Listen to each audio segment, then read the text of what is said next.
Apocalipsis 13, América y la profecía.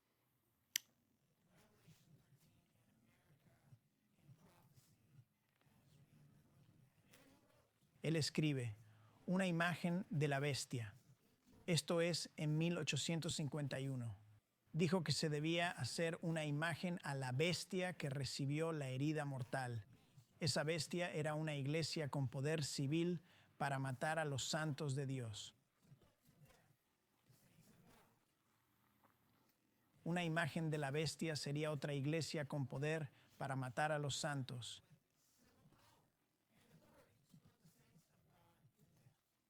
Y dijo que esto no podía ser otra cosa que la iglesia protestante corrupta. Justo ahí, al principio, antes de que la iglesia adventista del séptimo día comenzara, los primeros adventistas vieron claramente que este texto describía un falso avivamiento religioso que llevaría a una tiranía religiosa que esta última superpotencia de la profecía bíblica promulgaría y se volvería global.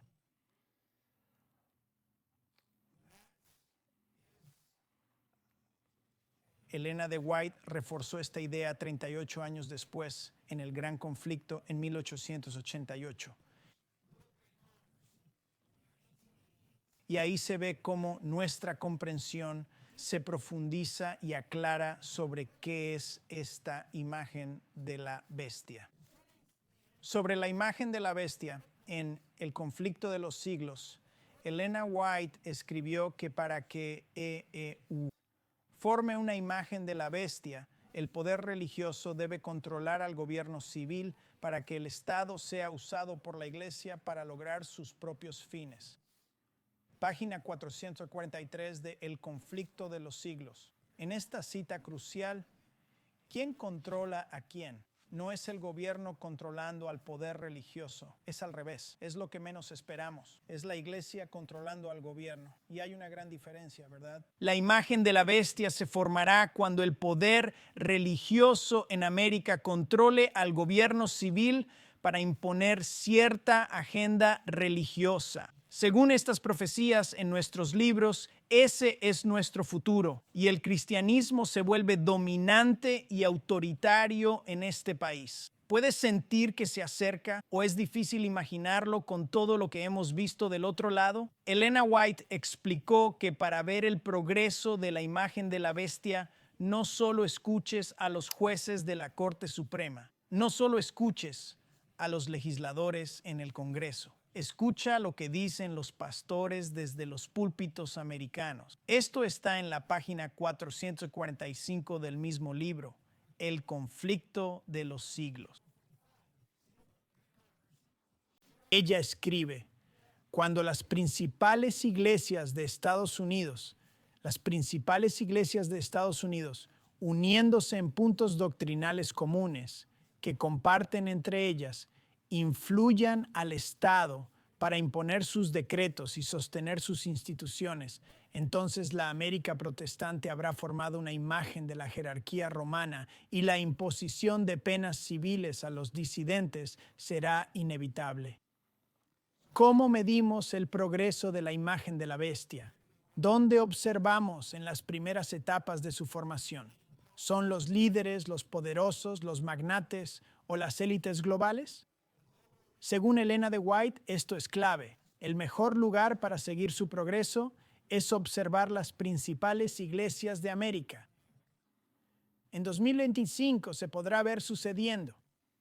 Si escuchas a pastores populares hoy, notarás que el tono está cambiando. Hoy, los líderes cristianos en EEUU se sienten heridos y enojados por la situación del país. Creen que es hora de ser más agresivos y devolver la nación a Dios. ¿Lo has oído? En la página 445 sigue diciendo que la imagen de la bestia representa esa forma de protestantismo apóstata que se desarrollará cuando las iglesias protestantes busquen la ayuda del poder civil para imponer sus dogmas. Las iglesias protestantes buscarán ayuda civil para imponer sus dogmas. Eso es lo que representa la imagen. El dogma eclesiástico superará al secular. En Apocalipsis vemos que a veces los oprimidos y perseguidos se vuelven opresores.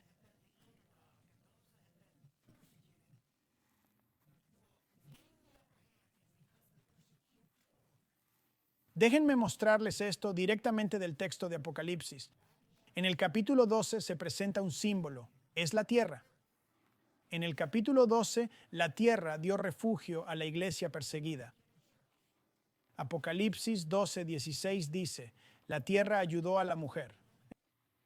Es decir, la tierra ayudó a la iglesia, a los creyentes, a la mujer, y se tragó el río que el dragón había arrojado. Pero en Apocalipsis 13, el símbolo de la tierra cambia de protector a perseguidor.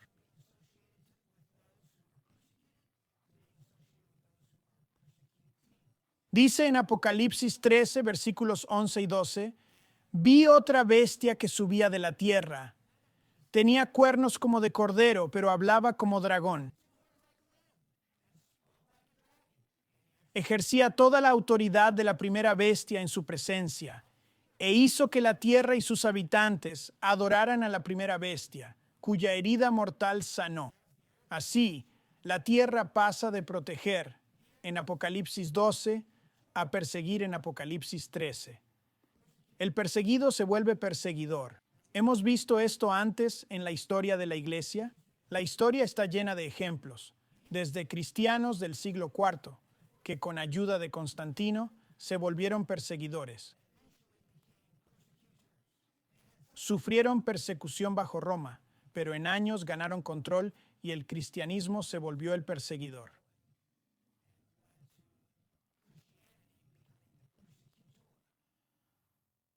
Esta transición de perseguido a perseguidor no solo ocurrió con los católicos, sino también con protestantes en Alemania, los luteranos del siglo XVI que lucharon por sus libertades religiosas. No quisieron extender esas mismas libertades a los anabaptistas. Lo único que católicos y príncipes luteranos acordaron en la Dieta de Spira de 1529 fue no tolerar anabaptistas. Muchos anabaptistas murieron a manos de luteranos y católicos en los años siguientes. En Alemania del siglo XVI, los protestantes perseguidos se volvieron perseguidores. En Ginebra, tras independizarse de Roma, Calvino aseguró libertad religiosa para él y su iglesia. Quemó a Miguel Serveto en la hoguera por sus creencias sobre la Trinidad. En Ginebra, Suiza, tras lograr independencia de Roma y libertad religiosa, Calvino quemó a Serveto por sus ideas sobre la Trinidad. En Ginebra, el perseguido se convirtió en perseguidor.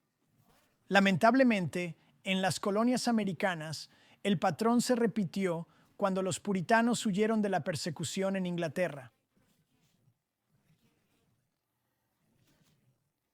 Al llegar a América, los puritanos solo se dieron libertad a sí mismos, lo cual no es verdadera libertad religiosa.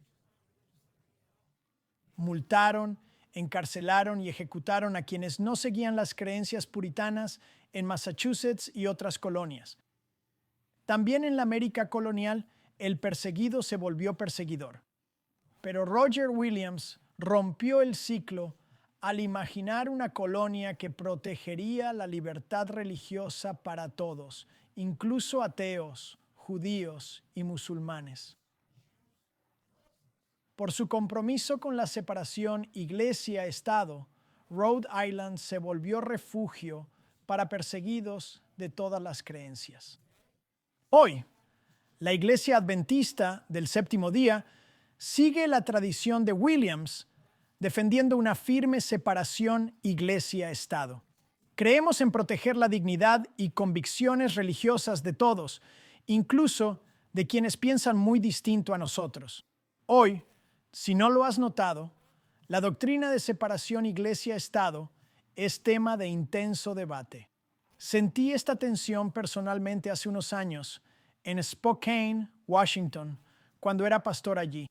En ese momento, fui amablemente invitado a representar a los adventistas del séptimo día en un panel interreligioso sobre libertad religiosa organizado por la Iglesia de los Santos de los Últimos Días.